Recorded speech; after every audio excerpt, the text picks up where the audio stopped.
तो बच्चों कैसे हैं आप सब। बहुत बहुत स्वागत है आपका आज की इस वीडियो में।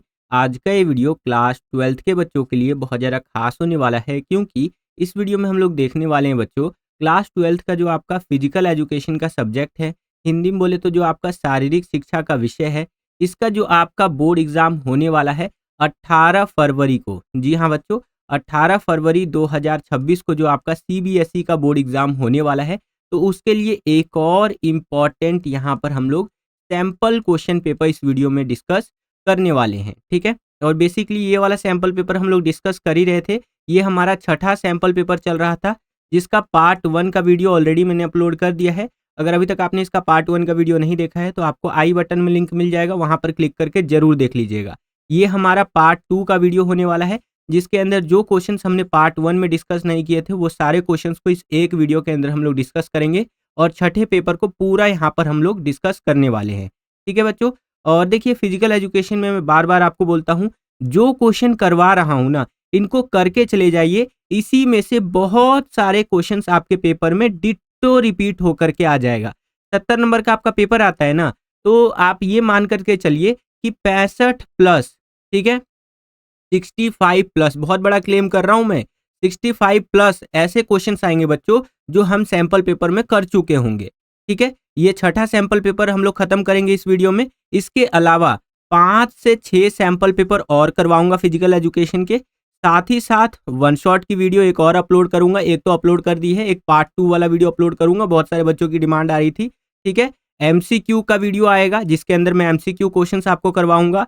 इमेज वाले क्वेश्चन का वीडियो आएगा जिसके अंदर जो भी इमेज वाले क्वेश्चंस निकलते हैं वो सब मैं आपको करवाऊंगा बच्चों, ठीक है। तो बस आप अपना प्यार और सपोर्ट बनाए रखिए। आप देखिएगा जब आप फिजिकल एजुकेशन का पेपर दे करके आएंगे ना, आप खुद इसी वीडियो के नीचे कमेंट कर रहे होंगे कि thank you so much sir, आपने जो पढ़ाया था वही आया। और मैं इतना कॉन्फिडेंस के साथ इसलिए कह पा रहा हूँ क्योंकि मेरा टीचिंग का 10 सालों का एक्सपीरियंस है बच्चों, लगभग 10 सालों से मैं बच्चों को पढ़ा रहा हूँ। तो आपसे 9 साल जो सीनियर बच्चे हैं ना, उनको भी मैंने पढ़ाया है। तो एक मोटा मोटा आइडिया रहता है कि भैया क्या आएगा पेपर में और क्या नहीं आएगा। तो जो आता है केवल वही मैं कराता हूँ, और पिछले 10 सालों में यही क्वेश्चंस रिपीट हुए हैं जो मैं सैंपल पेपर के माध्यम से आपको करवा रहा हूँ। तो इस वीडियो पर 1000 लाइक्स का टारगेट दे रहा हूं मैं। आई नो थोड़ा सा बड़ा लाइक का टारगेट है, फटाफट से कंप्लीट करवा दीजिएगा। और अगर आप चाहे तो 100 प्लस कमेंट कर सकते हैं कि यस जय भैया और वीडियोस जल्दी जल्दी लाइए, ठीक है। तो चलिए हम अपने वीडियो को शुरू करते हैं और ये जो छठा सैंपल पेपर का जो भाग रह गया था हमारा, उसको कंप्लीट करते हैं बच्चों। तो हम लोग आ गए हैं सेक्शन सी के अंदर, जिसको हिंदी में आप खंड सी भी कहते हैं। और यहाँ पर 25वां क्वेश्चन देखिए बच्चों, हमसे क्या पूछ रहा है कि भोजन के सूक्ष्म पोषक तत्वों के रूप में विटामिन जो होते हैं उनका आपको वर्णन करना है, ठीक है। तो देखिए विटामिन जो होते हैं वो अलग अलग प्रकार के होते हैं, और अगर हम बात करें भोजन के सूक्ष्म पोषक तत्वों के रूप में जो विटामिन होते हैं उनके बारे में इस तरह से आप लिख सकते हैं। पहला होता है आपका विटामिन ए, ठीक है। अब विटामिन ए क्या होता है, थोड़ा सा इसके बारे में एक्सप्लेन कर दीजिए। फिर इसे हम रेटिनल भी कहते हैं, ठीक है। और विटामिन ए आपको पता होगा कि ये हमारे बॉडी के ओवरऑल ग्रोथ के लिए और साथ ही साथ विशेष करके आंखों के लिए बहुत ज़्यादा जरूरी होता है, ठीक है, विटामिन ए। इसके आगे चले तो हमारा विटामिन डी आता है, जो शरीर की हड्डियों के बनाने और उनके वृद्धि में बहुत ज़्यादा हमारी सहायता करता है, जो शरीर की हड्डियाँ होती हैं उनको बनाने के लिए, ठीक है। और साथ ही साथ जो वृद्धि होता है उसके अंदर ये हमारी बहुत ज़्यादा मदद करता है। और देखिए विटामिन जो डी होता है उसका एक बहुत अच्छा स्रोत होता है सूरज, यानी कि सन बच्चों, ठीक है। अगर आप यहाँ पर सुबह सुबह उठते होंगे तो आपने देखा होगा सुबह जो सूरज की किरणें होती है वो बहुत मस्त लगती हैं, ठीक है। मैं तो डेली बेसिस पर सुबह उठता हूँ और जब सूरज निकल रहा होता है ना, एकदम लाल लाल सूरज होता है, ठीक है, तो उस टाइम आप जब निकल करके देखेंगे तो बहुत मजा आएगा। और वहां से जो आपको धूप मिलेगी तो उससे आप प्रॉपर विटामिन डी ले पाएंगे। वैसे तो ओवरऑल जो सूरज की किरणें होती हैं उससे हमारी शरीर को यहाँ पर विटामिन डी मिलता है, लेकिन सुबह सुबह वाला जो सूरज होता है बिल्कुल एकदम लाल लाल सा निकल रहा होता है, वो वाले सूरज के सामने जब आप जाएंगे ना तो एक अलग सा मोटिवेशन भी आता है, शरीर के अंदर एक अलग एनर्जी भी आती है, ठीक है बच्चों। चलिए आगे चलते हैं। अगला है हमारा यहाँ पर विटामिन ई, तो यह सेल मेम्ब्रेन की सुरक्षा के लिए जरूरी होता है।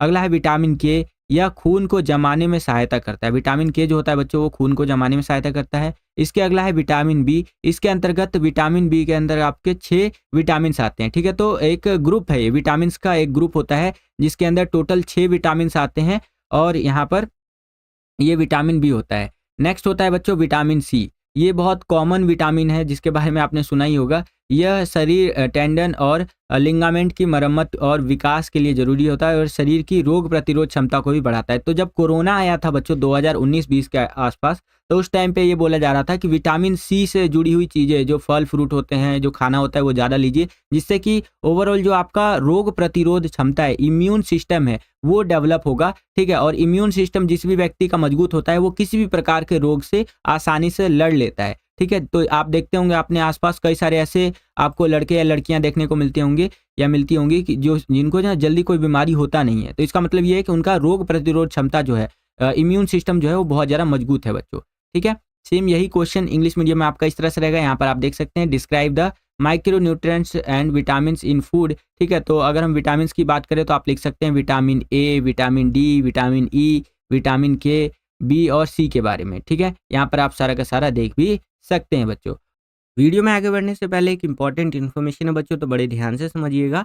अगर आप अपने बोर्ड एग्जाम 2026 की तैयारी को नेक्स्ट लेवल पर ले जाना चाहते हैं और लिटरली उन बच्चों की कैटेगरी में शामिल होना चाहते हैं जो बिल्कुल लास्ट टाइम पे भी तैयारी करके अपने एग्जाम्स के अंदर बहुत अच्छे मार्क्स स्कोर करते हैं, जैसे आपका फिजिकल एजुकेशन का पहला बोर्ड एग्जाम बस अब होने ही वाला है। आज जब मैं ये वीडियो शूट कर रहा हूँ, आज है 16 फरवरी, ठीक है, 16 फरवरी 2026 है। और फिजिकल का आपका बोर्ड एग्जाम होगा बच्चों 18 फरवरी 2026 को, ठीक है। तो अभी भी आपके पास आज का दिन है और कल का दिन है, ठीक है। तो अगर आप अपनी तैयारी को बहुत बढ़िया बनाना चाहते हैं, आप चाहते हैं कि आपके फिजिकल एजुकेशन में, हिंदी में, इंग्लिश में, हिस्ट्री में, पॉलिटिकल साइंस में, इनमें बहुत अच्छे मार्क्स आए, तो आप हमारे द्वारा बनाए गए सैंपल क्वेश्चन पेपर्स को ले सकते हैं बच्चों। मेरी तरफ से 2000% रिकमेंडेड है ये सैंपल पेपर्स, ठीक है। अच्छा, सैंपल पेपर लेने से आपको फायदा क्या होगा? देखिए, सबसे पहले तो मैं आपको बताना चाहूंगा, हमने 5 सब्जेक्ट के, ठीक है, ये जो 4 सब्जेक्ट आपको यहाँ दिख रहा है ये वाला और इसके अलावा एक इंग्लिश का, इस तरह से 5 सब्जेक्ट के हर एक सब्जेक्ट वाइज 15-15 सैंपल पेपर बना करके रेडी कर लिए हैं, हिंदी मीडियम में भी और इंग्लिश मीडियम में भी, विथ सॉल्यूशन के साथ, ठीक है। अच्छा, इन सैंपल पेपर्स के अंदर आपको मिलेगा क्या? मान लीजिए आपने फिजिकल एजुकेशन का सैंपल पेपर लिया, तो टोटल आपको 15 सैंपल पेपर मिलेगा, सैंपल क्वेश्चन पेपर। और इसके अंदर जो पूरे सिलेबस के अंदर से, जो इस साल के बोर्ड एग्जाम 2026 के बोर्ड एग्जाम के लिए आपका सिलेबस आया हुआ है फिजिकल एजुकेशन का, उसके अंदर से जितने भी आपके इंपॉर्टेंट एमसीक्यू क्वेश्चंस निकलते हैं वो सब आपको मिल जाएगा। उसके अलावा जितने भी इंपॉर्टेंट आपके यहाँ पर शॉर्ट क्वेश्चंस निकलते हैं वो आपको यहाँ देखने को मिलेंगे। इसके अलावा जितने भी इंपॉर्टेंट आपके लॉन्ग क्वेश्चंस निकलते हैं वो आपको मिल जाएंगे। जितने भी इंपॉर्टेंट आपके यहाँ पर इमेज वाले क्वेश्चंस है वो सब आपको यहाँ देखने को मिल जाएगा। इसके अलावा आपके जो केस स्टडी बेस्ड क्वेश्चंस होते हैं वो मिल जाएंगे, यानी कि हर तरह के क्वेश्चंस की तैयारी हो जाएगी। और ये ऐसे क्वेश्चंस है बच्चों जो पिछले 10 साल का आप सीबीएसई बोर्ड का बोर्ड एग्जाम का क्वेश्चन पेपर उठा करके देख लीजिए, यही क्वेश्चंस बार बार रिपीट होकर के आए हुए हैं। और फिजिकल एजुकेशन, पॉलिटिकल साइंस, ये ऐसे सब्जेक्ट होते हैं बच्चों जिसके अंदर हम जो देते हैं आपको वही आ जाता है, सेम टू सेम क्वेश्चंस आते हैं। भाषा शैली वगैरह भी नहीं बदलता है कि यार क्वेश्चन को थोड़ा घुमा दिया जाए, इधर उधर कर दिया जाए, कुछ भी नहीं, सेम टू सेम छप करके आ जाता है, समझ रहे हैं। तो आज ही स्क्रीन पर जो आपको ये व्हाट्सएप नंबर दिख रहा है यहाँ पर, इस पर कांटेक्ट कीजिए और 50% के डिस्काउंटेड रेट पर सैंपल पेपर्स को लीजिए। अभी के टाइम पे 50% का डिस्काउंट ऑफर चल रहा है, ये कभी भी खत्म हो सकता है। एक सब्जेक्ट के सैंपल पेपर का जो ओरिजिनल प्राइस है वो 199 रुपये है, लेकिन अभी अगर आप लेंगे तो 50% डिस्काउंट ऑफर के तहत केवल और केवल 149 रुपीज में आपको यहाँ पर एक सब्जेक्ट का सैंपल पेपर देखने को मिल जाएगा। अगर आप 4 सब्जेक्ट का सैंपल पेपर लेते हैं एक साथ तो इस पे आपको डिस्काउंट पे भी डिस्काउंट मिलेगा। टोटल 60 सैंपल पेपर मिलेगा बच्चों, केवल और केवल 549 रुपीज में। तो हजारों बच्चे मैसेज करके सैंपल पेपर्स ले रहे हैं, आप भी जरूर लीजिए और अपने बोर्ड एग्जाम की तैयारी को नेक्स्ट लेवल पर लेकर के जाइए बच्चों, ठीक है। चलिए वीडियो में आगे बढ़ते हैं। अब 20वां क्वेश्चन देखिए बच्चों, यहाँ पर क्या पूछ रहा है हमसे कि भोजन के सूक्ष्म पोषक तत्व खनिज का वर्णन कीजिए। सेम यही क्वेश्चन इंग्लिश मीडियम में इस तरह से रहेगा कि describe the micro nutrient and minerals of food, ठीक है। तो यहाँ पर इस तरह से आप लिखेंगे भोजन के सूक्ष्म पोषक तत्व खनिज पदार्थ, जो कि इस प्रकार से हैं। इसके अंदर आपका iron, calcium, phosphorus, sodium, iodine, ठीक है, फ्लोराइड, ये सारी चीज़ें आ जाती है। अब इनके बारे में समझते हैं एक एक करके, ये होते क्या क्या चीज़ है और क्या इसका महत्व होता है। तो आयरन, यह खनिज रक्त में उपस्थित हीमोग्लोबिन के निर्माण के लिए जरूरी होता है। आयरन मतलब कि लोहे की बात हो रही है। अब ऐसा नहीं कि हमारे शरीर में एकदम लोहा हम लोग लेते हैं, ठीक है, ऐसा नहीं। हमारे शरीर में ना एक फिक्स अमाउंट में, ठीक है, जितना अमाउंट में हमारे बॉडी में होना चाहिए आयरन होता है, यानी कि लोहा होता है। जी हाँ बच्चों, वही लोहा जो आप अपने आसपास देखते होंगे कि ये लोहा है, उसी तरह का लोहा हमारे शरीर में होता है, लेकिन ठीक है वो बहुत मिनिमम अमाउंट में होता है बच्चों, ठीक है। इतना ज़्यादा होता है, आप मान सकते हैं कि मैंने एक इंस्टाग्राम रील देखा था, उसमें बताया गया था ऐसा कि अगर हम अपने शरीर का पूरा आयरन निकाल दें तो वो 1 कील हम लोग बना सकते हैं, ठीक है। 2 इंच तक की 1 कील हम बना सकते हैं। तो इतना ज़्यादा आयरन यानी लोहा हमारे शरीर में होता है बच्चों, ठीक है। तो वो होता नहीं, बॉलीवुड मूवीज़ का एक डायलॉग भी है कि लोहा भरो अपने शरीर में, कात्या लोहा भरो लोहा, है कि नहीं? चलिए, तो आयरन जो होता है बच्चों, यह खनिज जो होता है वो रक्त में उपस्थित हीमोग्लोबिन के निर्माण के लिए बहुत ज़्यादा ये लाभदायक होता है, ज़रूरी होता है। अगला होता है कैल्शियम, ठीक है। तो कैल्शियम देखिए बच्चों, ये हमारी हड्डियों और दाँतों के निर्माण में सहायता करता है। ज़ाहिर-सी बात है, हमारी जो हड्डियाँ बनी हुई है, हमारी जो दाँतें बनी हुई है, वो किससे बना है? कैल्शियम से बना है। नेक्स्ट होता है फास्फोरस, ये क्या होता है जी? तो ये हमारे दाँतों तथा हड्डियों को भी मजबूत करता है, ठीक है। एंड अगला है हमारा सोडियम, तो ये हमारे तंत्रिका तंत्र को और अधिक मजबूत बनाता है, ठीक है। नेक्स्ट है हमारा आयोडीन, तो आयोडीन बहुत ज़रूरी है क्योंकि इसकी कमी से यहाँ पर जो है सो कि एक रोग हो जाता है, सेगवाइटर रोग होता है, ठीक है। एंड अगला है हमारा यहाँ पर फ्लोराइड, तो यह हमारे नाखूनों और दांतों के निर्माण जो है उसको मजबूती प्रदान करने में भी ये सहायक होता है, ठीक है। तो इस तरह से यहाँ पर ये क्वेश्चन का आंसर आपको लिखना है। आशा करता हूँ आपको समझ में आया होगा। सेम यही क्वेश्चन इंग्लिश मीडियम में इस तरह से रहेगा और आंसर आपको इस प्रकार से लिखते हुए चलना है बच्चों, ठीक है। चलिए 27वां क्वेश्चन देखिए बच्चों, यहाँ पर क्या पूछ रहा है हमसे कि विशेष जरूरत वाले बच्चे जो होते हैं अथवा दिव्यांग के लिए शारीरिक क्रियाओं का लाभों का वर्णन कीजिए। ये जो क्वेश्चन है बच्चों, ये मोस्ट इंपॉर्टेंट क्वेश्चन है। ये कई बार बोर्ड एग्जाम में पूछा जा चुका है क्वेश्चन, ठीक है। कि जो विशेष जरूरत वाले बच्चे होते हैं यानी कि CWSN वाले जो बच्चे होते हैं, उनके लिए यहाँ पर जो शारीरिक क्रियाएं होती हैं यानी फिजिकल एक्टिविटीज़ होती हैं, उसके क्या हमें लाभ देखने को मिलते हैं, ठीक है। तो ध्यान से समझिएगा। पहला, शारीरिक सुधार होता है। जो यहाँ पर डिसेबल्ड बच्चे होते हैं, उनको अगर हम फिजिकल एक्टिविटी करवाते हैं तो उनका ना शारीरिक लाभ देखने को मिलेगा हमें कि शारीरिक सुधार हो रहा है, ठीक है। एकाग्रता में सुधार हो रहा है, लचक में सुधार हो रहा है, शक्ति में सुधार हो रहा है, सहनशीलता में सुधार हो रहा है, हृदय संबंधित सुधार, मोटापे से पीड़ित होने की संभावना कम हो जाती है। यानी कि ओवरऑल बॉडी के अंदर हर तरह से हमें सुधार देखने को मिलता है बच्चों। जो यहाँ पर दिव्यांग बच्चे होते हैं, उनका अगर हम जो सो कि शारीरिक क्रियाकलाप करवाते हैं, फिजिकल एक्टिविटी करवाते हैं तो। नेक्स्ट, मानसिक सुधार देखने को मिलता है। ये क्या होता है जी? मनोदशा में सुधार होता है, सुयोग्यता में सुधार, अवसाद तथा चिंता के स्तर में कमी आती है। जो एक टेंशन उन्सन रहता है दिमाग में, तो उसमें कहीं ना कहीं कमी आती है। अगला, आत्मसम्मान। शारीरिक क्रियाओं में भाग लेने से दिव्यांग का आत्मविश्वास तथा आत्मसम्मान की भावना में बढ़ोतरी होती है, ठीक है। एंड अगला लिखेंगे आप स्वस्थ या स्वास्थ्य, ठीक है। शारीरिक क्रिया में भाग लेने से दिव्यांगों के स्वास्थ्य के स्तर में बढ़ोतरी होती है, उसमें विकार उत्पन्न होने की संभावना कम हो जाती है। अगर जो दिव्यांग बच्चे हैं यानी कि CWSN वाले बच्चे हैं, चिल्ड्रन विद स्पेशल नीड वाले, वो यहाँ फिजिकल एक्टिविटी करते हैं तो कहीं ना कहीं वो स्वस्थ रहेंगे और उनकी कोई ना कोई बीमारी होने की संभावना कम हो जाएगी।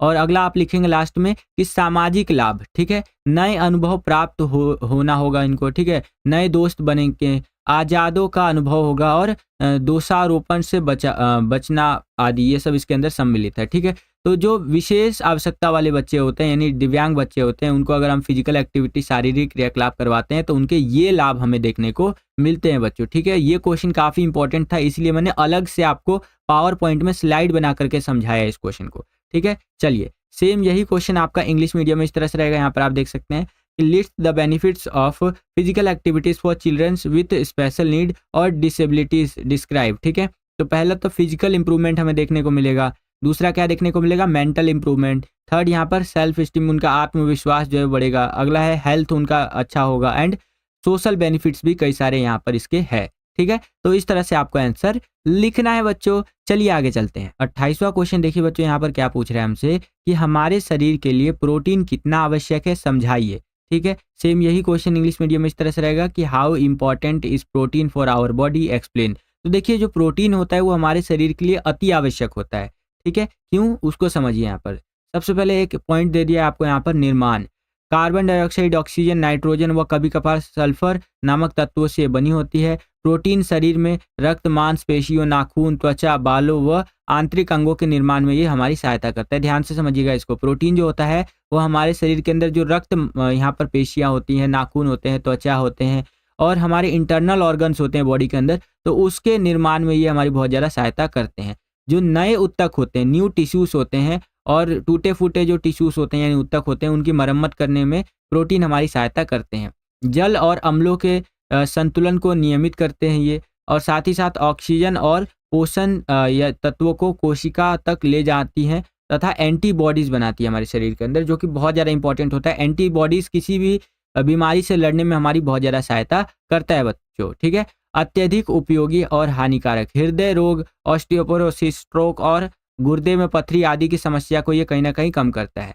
अच्छा, प्रोटीन हमें मिलता कहाँ कहाँ से? तो दूध से, ठीक है। दूध से बने हुए उत्पाद, सोयाबीन, सभी प्रकार की दाल, चना, अनाज, मूंगफली, तिल, बादाम, सभी रेशेदार फल व सब्जियों जैसे पपीता, आम, कटहल और फ्रांसबीन, यहाँ से हमें प्रोटीन मिलता है बच्चों। सेम यही क्वेश्चन इंग्लिश मीडियम में इस तरह से रहेगा एंड आंसर आपको इस प्रकार से लिखते हुए चलना है बच्चों। ये आप अपनी स्क्रीन पर देख सकते हैं, ठीक है। यहाँ पर ये सोर्सेज बता रखा है आपको।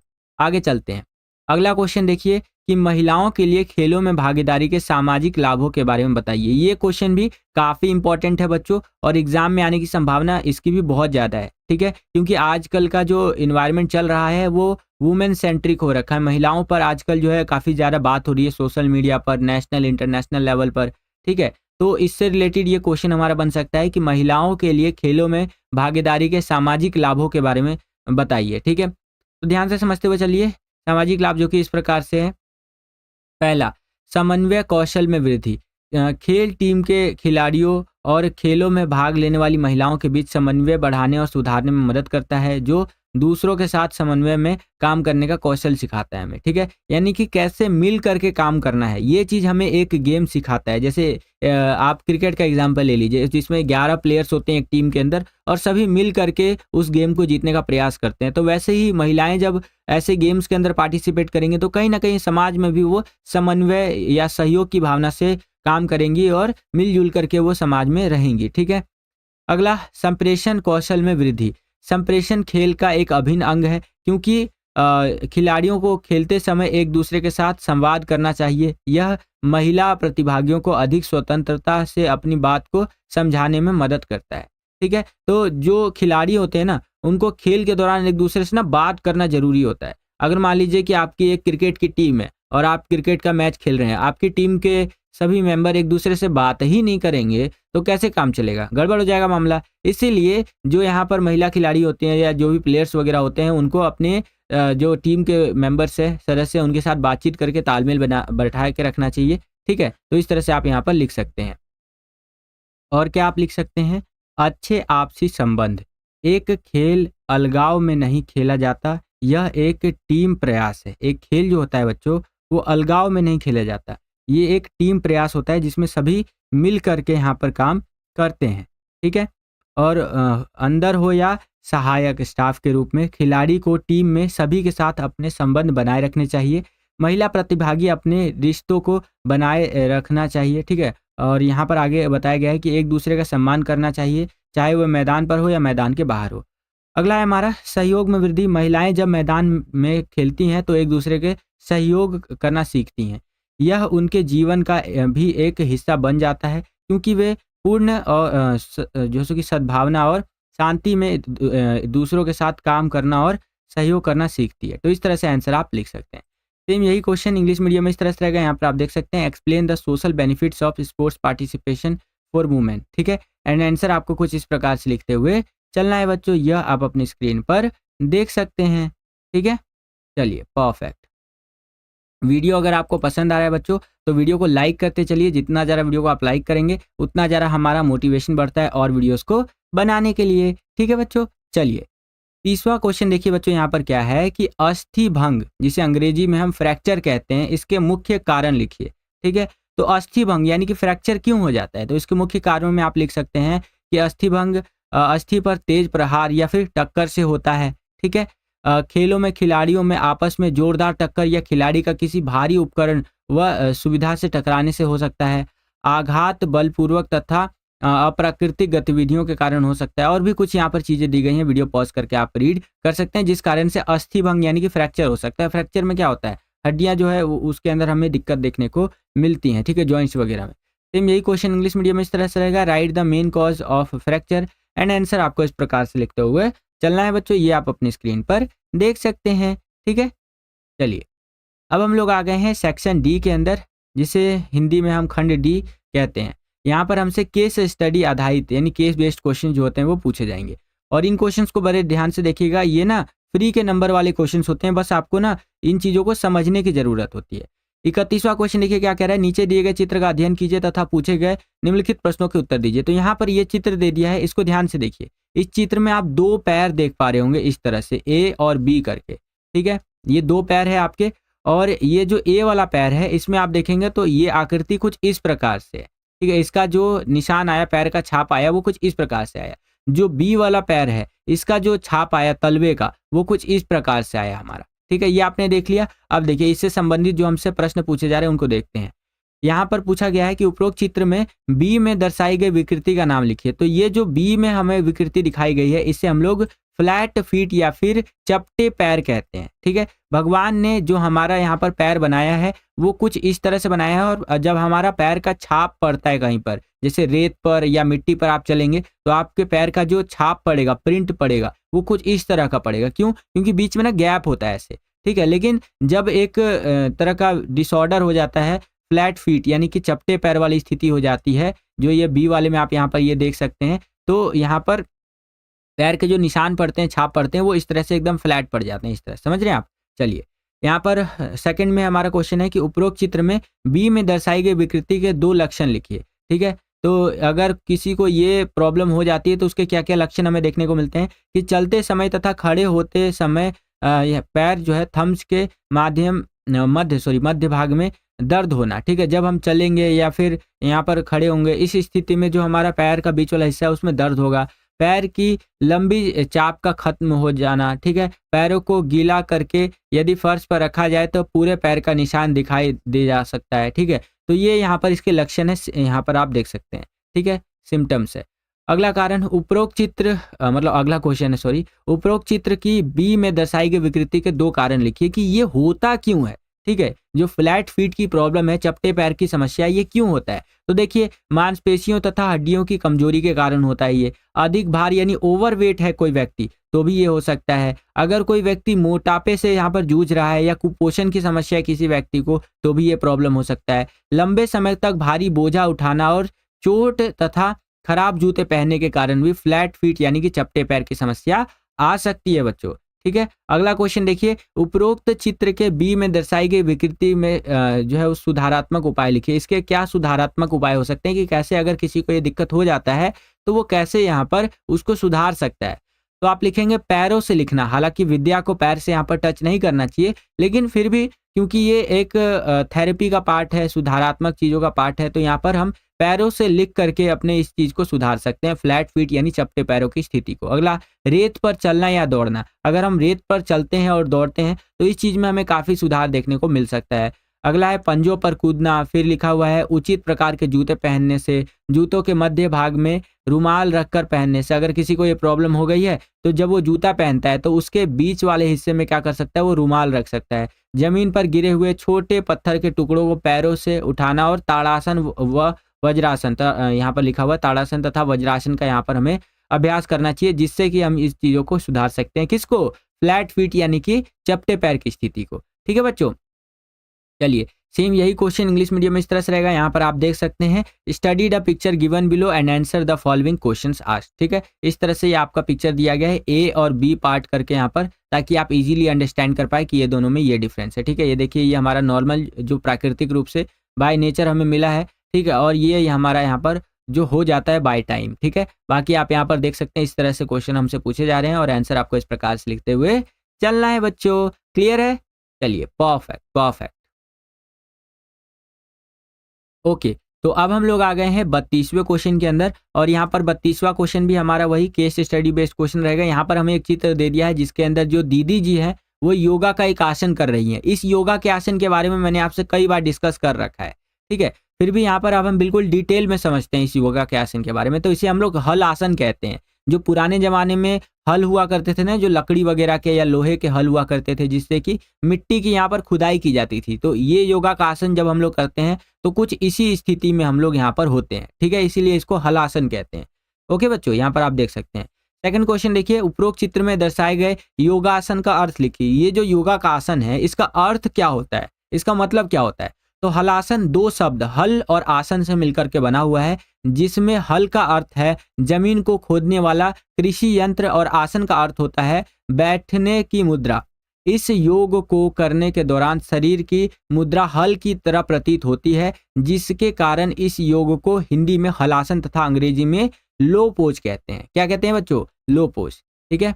और इंग्लिश मीडियम मैंने आपको दिखा दिया था वाला क्वेश्चन। ओके, अब यहाँ पर थर्ड क्वेश्चन देखिए, उपरोक्त चित्र में दर्शाए गए योगासन के दो लाभ लिखिए। अगर कोई व्यक्ति हलासन करता है तो उसके दो लाभ उसको क्या क्या देखने को मिलेंगे? तो लाभों के अंदर मैंने आपको 4 लाभ बता दिए हैं। लाभों के अंदर मैंने आपको 4 लाभ बता दिए हैं। क्या मैं भूल जाता हूँ कई बारी। खैर, तो यहाँ पर देखिए, पहला आप लाभ लिखेंगे कि हलासन याचन क्रिया को सुधारने में मदद करता है। अब याचन क्रिया क्या होता है? यहाँ पर ये पाचन क्रिया होगा, पाचन को याचन लिख दिया है, ये मिसटाइप है बच्चों, ठीक है। नेक्स्ट, मेटाबॉलिज्म बढ़ाता है और वजन घटाने में मदद करता है। मधुमेह के मरीजों के लिए यह अच्छा आसन है, क्योंकि ये रक्त में शर्करा की मात्रा को नियंत्रित करता है। जिस भी व्यक्ति को यहाँ पर डायबिटीज की प्रॉब्लम है, शुगर की बीमारी है, तो उसके लिए तो ये बहुत ही अच्छा आसन है, उसे प्रयास करना चाहिए इसका, ठीक है। तनाव और थकान से निपटने में भी ये हमारी मदद करता है। अगर किसी व्यक्ति को टेंशन उनसन रहता है, कोई व्यक्ति ज़्यादा थक जाता है, तो उसे ये योगा का आसन जरूर ट्राई करना चाहिए। नेक्स्ट, उपरोक्त चित्र में दर्शाए गए योगासन के 2 सावधानियां लिखिए। तो सावधानियों के अंदर आप लिख सकते हैं, गर्दन में चोट की स्थिति में हलासन का अभ्यास नहीं करना चाहिए। अगर किसी को गर्दन में चोट की स्थिति है, ठीक है, तो अगर ये वाला आसन करेंगे तो बहुत ज़्यादा दिक्कत हो जाएगा ना। आगे देखिए, तथा उच्च रक्तचाप या अस्थमा की स्थिति में इस आसन को नहीं करना चाहिए। अगर किसी को हाई ब्लड प्रेशर है या अस्थमा वगैरह है तो उसे ये आसन नहीं करना चाहिए। ओके, सेम यही इंग्लिश मीडियम में इस तरह से रहेगा। यहाँ पर आप देख सकते हैं, इस तरह से आंसर आपको लिखते हुए बाकी चलना है, ठीक है बच्चों। चलिए, परफेक्ट। अब हम लोग आ गए हैं 33वें क्वेश्चन के अंदर, जहां पर आप देख सकते हैं अगेन हमारा एक चित्र दे दिया है और इस चित्र में आप देख सकते हैं इस तरह से एक व्यक्ति है जो कि ये कुछ एक्टिविटी कर रहा है। तो यहाँ पर क्या किया जा रहा है? यहाँ पर ये लड़का जो है वो पुशअप्स कर रहा है। क्या कर रहा है बच्चों? पुशअप्स। जैसे जिम वगैरह के अंदर जाकर के अक्सर लोग ये करते हैं, जिम दे शौकीन हैवी वेट मार दे, तो इस तरह से जाकर जिम में पुशअप वगैरह करते हैं, जिसमें कि क्या होता है, हाथ पहले ऐसे दोनों रखते हैं, पैर इस तरह से होते हैं हम लोग अपने, ठीक है, और उसके बाद शरीर को नीचे की ओर लेकर के आते हैं, फिर ऊपर की ओर ले जाते हैं इस तरह से। तो ये जो यहाँ पर एक्टिविटी होता है इसे हम लोग पुशअप्स कहते हैं, जो अक्सर यंगस्टर्स में काफ़ी फेमस होता है और शरीर के लिए एक बहुत अच्छा एक्सरसाइज माना जाता है, ठीक है बच्चों। तो यहाँ पर आप देख सकते हैं ये लड़कों के लिए पुशअप्स है। नेक्स्ट क्वेश्चन यहाँ पर देखिए क्या है कि उपरोक्त चित्र में दर्शाए गए टेस्ट का उद्देश्य लिखिए। तो इसका जो उद्देश्य होता है वो मापन होता है, शरीर की ताकत और सहन शक्ति और ट्रैक स्थिति, इनको मापने के लिए भैया शरीर के अंदर ताकत कितना है। तो इसीलिए कभी कभी आपको आपका दोस्त बोलता होगा ना, चल भाई पुशअप मार के देखा, कितने पुशअप्स तू मार सकता है, ठीक है। और आप मुझे कमेंट करके बताइएगा कि आपकी कैपेसिटी कितनी है वैसे पुशअप मारने की, क्योंकि मैं तो अगर पुशअप्स की बात करूँ तो अगर एक्सरसाइज जब मैं करता हूँ, हालांकि अभी तो उतना एक्सरसाइज नहीं कर पा रहा हूँ क्योंकि आपके एग्जाम्स चल रहे हैं, तो फिर भी यहाँ पर 40-50 पुशअप्स तो मैं मार ही लूँगा। बाकी आप भी मुझे बताइएगा कि आप एक स्वस्थ रहने के लिए क्या क्या एक्सरसाइज वगैरह करते हैं ना, क्योंकि हेल्दी जीवन हमारे लिए बहुत ज़्यादा जरूरी है। और ये भी बताइएगा कि पुशअप वगैरह आप कितना लगा सकते हैं, ठीक है। मैं यहाँ पर लड़कों की बात कर रहा हूँ, लड़कियों के लिए भी अलग से यहाँ पर पुशअप्स होते हैं, जिसे हम मॉडिफाइड पुशअप्स कहते हैं। इसके बारे में मैंने आपको प्रीवियस सैंपल पेपर के वीडियो के अंदर बता रखा है। नेक्स्ट क्वेश्चन देखिए यहाँ पर क्या है कि उपरोक्त चित्र में दर्शाए गए टेस्ट के लिए सहायक सामग्री लिखिए। तो यहाँ पर देखिए क्या सहायक सामग्री लगेगी, योगा का मैट लगेगा, जूते लगेंगे, ठीक है, इस तरह से। बस ये देखिए यहाँ पर क्या बताया गया, सपाट साफ गद्दीदार सतह होना चाहिए, जिम मैट या योगा मैट जिसको आप कह सकते हैं वो होना चाहिए। नेक्स्ट क्वेश्चन, उपरोक्त चित्र में दर्शाए गए टेस्ट की प्रक्रिया लिखिए। अब प्रक्रिया आप यहाँ पर देखेंगे तो ये प्रक्रिया आपको सीधा सीधा दिख ही जाएगा कि कैसे यहाँ पर किया जा रहा है। बाकी वीडियो को पॉज करके इसको आप रीड कर लीजिए कि कैसे किया जाता है। ये 1 मार्क्स के लिए रहेगा, तो यहाँ पर 2 पॉइंट इनफ रहने वाला है, ठीक है। बाकी मैंने पूरा आपको डिटेल में यहाँ पर एक्सप्लेन करके बता रखा है। सेम यही क्वेश्चन इंग्लिश मीडियम में इस तरह से रहेगा, यहाँ पर आप देख सकते हैं। फिर यहाँ पर क्वेश्चन पूछ लिया आपसे कि write the name of the test shown in the above picture, तो आपका पुशअप फॉर बॉयज हो जाएगा।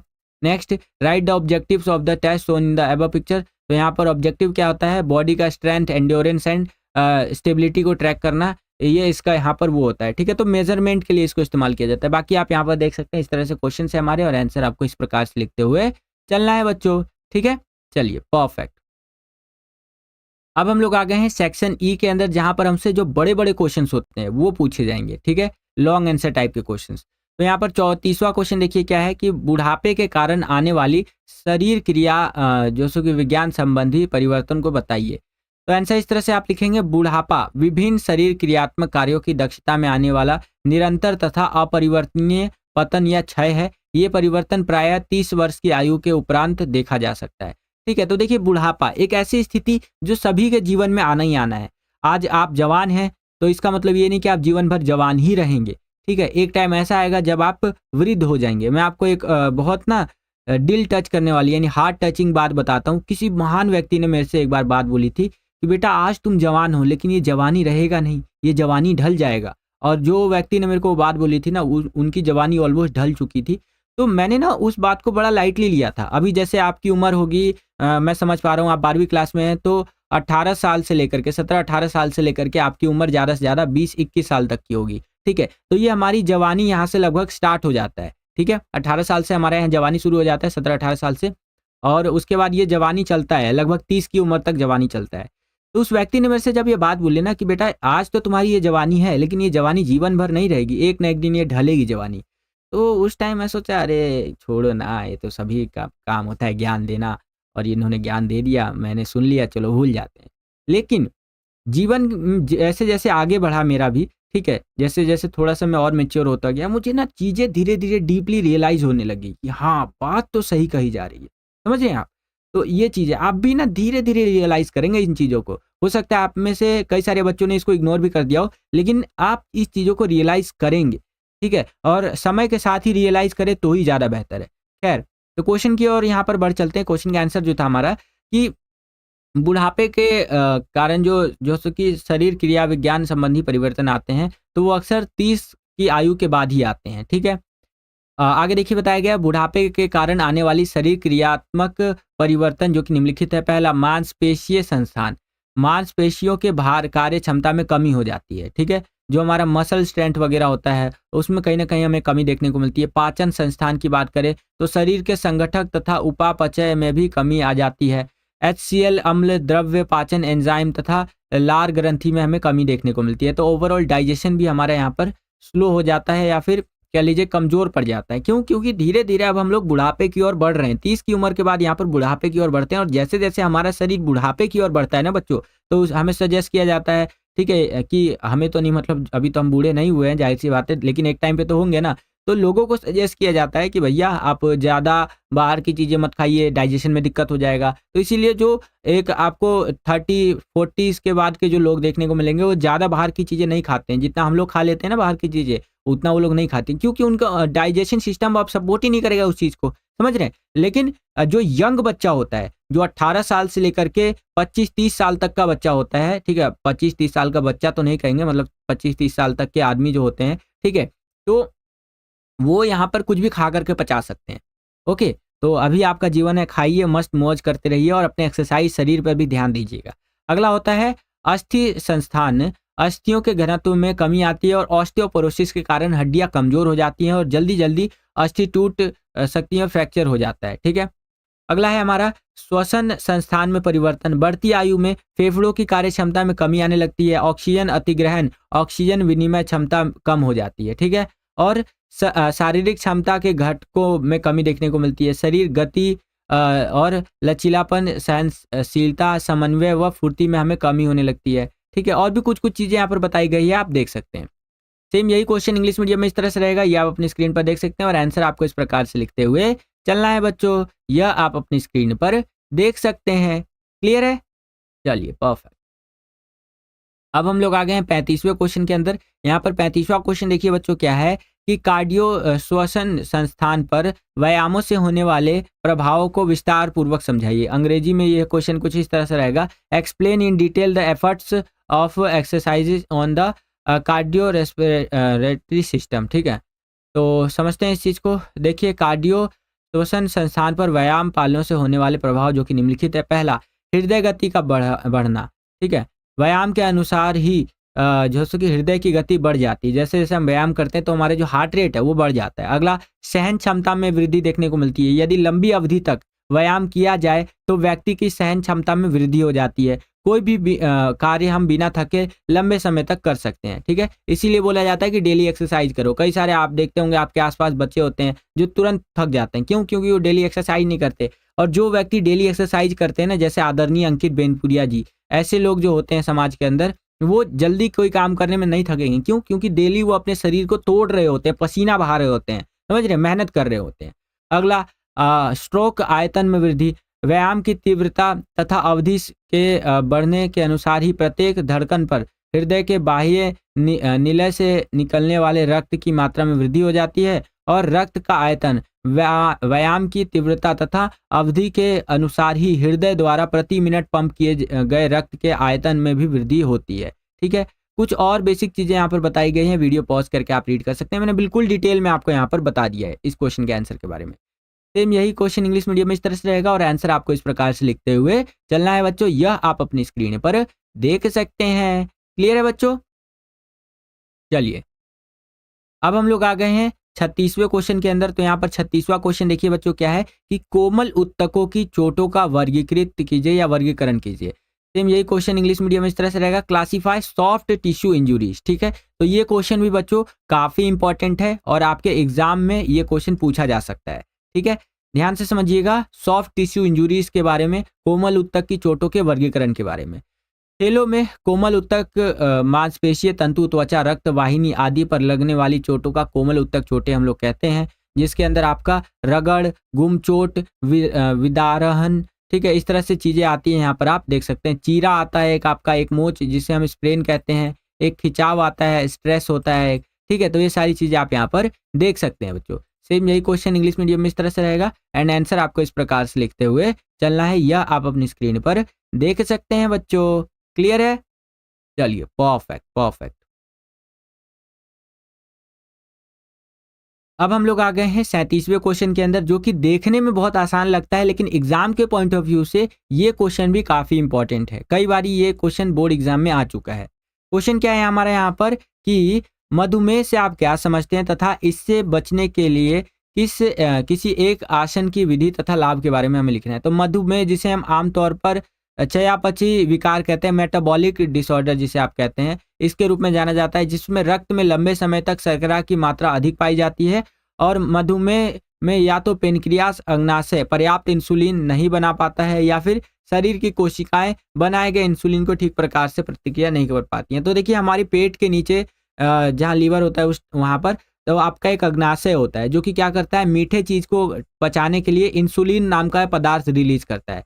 तो जिसको यहाँ पर शुगर यानी कि डायबिटीज का बीमारी हो जाता है, मधुमेह का बीमारी हो जाता है, तो वो अग्नाशय जो होता है वो ठीक प्रकार से यहाँ पर वो इंसुलिन नाम का पदार्थ रिलीज नहीं कर पाता है, या तो उसका शरीर ही उस चीज को नहीं पचा पाता है, तो उसे मधुमेह का यहाँ पर बीमारी हो जाता है। मधुमेह अगर किसी को हो गया है तो इसके लक्षण क्या क्या हमें देखने को मिलते हैं कि थक जल्दी जाता है व्यक्ति, प्यास बहुत ज्यादा लगती है उसको, भूख लगना, धुंधला दिखाई देना, गुर्दा खराब होना, हृदय वाहिका बीमारी होना, ठीक है, वजन का घटना, पेशाब का बार बार आना। ठीक है, तो ये इसके लक्षण होते हैं। कारण की बात करें कि ये किस लिए होता है, तो गतिहीन जीवन अवस्था, बीमारियां, मोटापा, भार का बढ़ना, तनाव और चिंता का कारण हो सकता है। और अगर हम सुधार की बात करें तो इस बीमारी से व्यक्ति या तो बच सकता है या इसे नियंत्रण में रख सकता है। देखिए, या तो आप इस बीमारी से बच जाइए कि आपको ये वाली प्रॉब्लम ना हो कभी भी जिंदगी में, और भगवान भी ना करे कि भैया आपको कभी ये प्रॉब्लम हो। और अगर किसी को हो जाता है ये बीमारी, ठीक है, तो वो इसको जीवन भर तक कंट्रोल कर सकता है, पूरी तरह से खत्म नहीं किया जा सकता है। दुनिया में कुछ ऐसी बीमारियां एग्जिस्ट करती हैं जो एक बार व्यक्ति को हो गई तो जिंदगी भर आप उसको बस कंट्रोल करते फिरिए, दोबारा वो ठीक नहीं हो सकता, जैसे बीपी, शुगर और थायराइड।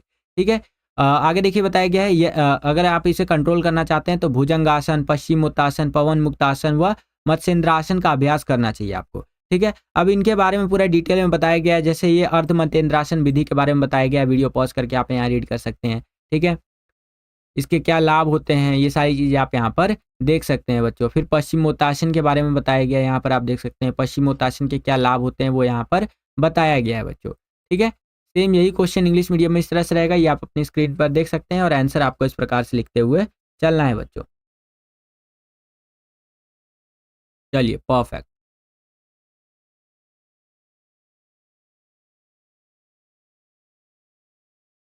तो इस तरह से यहाँ पर आप देख सकते हैं पश्चिमोत्तासन का मेथड दिया गया है और इसके बेनिफिट्स वगैरह यहाँ पर आप देख सकते हैं।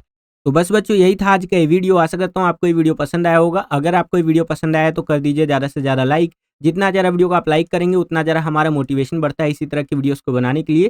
चैनल पर अगर आप नए आ गए हैं, विद्यालय स्टडी पॉइंट को अभी तक आपने सब्सक्राइब नहीं किया है तो सब्सक्राइब कर लीजिए। इसी तरह की वीडियोस हम आपके लिए लेकर के आते रहते हैं। जैसे ही आप चैनल को सब्सक्राइब करेंगे बगल में आपको बेल का घंटी घंटा कुछ भी कर सकते हैं उसका आइकन देखने को मिलेगा। उसको प्रेस करके ऑल पे क्लिक कर दीजिएगा जिससे कि आपकी तैयारी बढ़िया तरीके से हो सके। और बहुत बढ़िया तरीके से तैयारी करना चाहते हैं तो स्क्रीन पर आपको ये व्हाट्सएप नंबर दिख रहा है, इस पे आप कांटेक्ट कर सकते हैं और 50% के डिस्काउंटेड रेट पर सैंपल पेपर्स को लेकर के अपनी तैयारी को एक्स्ट्रा ऑर्डिनरी लेवल पर ले जा सकते हैं। इस वीडियो के लिए इतना ही। मिलता हूं आपसे अगली और एक्साइटिंग वीडियो में। तब तक के लिए खुश रहिए, खुश रखिए सभी को। जय हिंद, वंदे मातरम।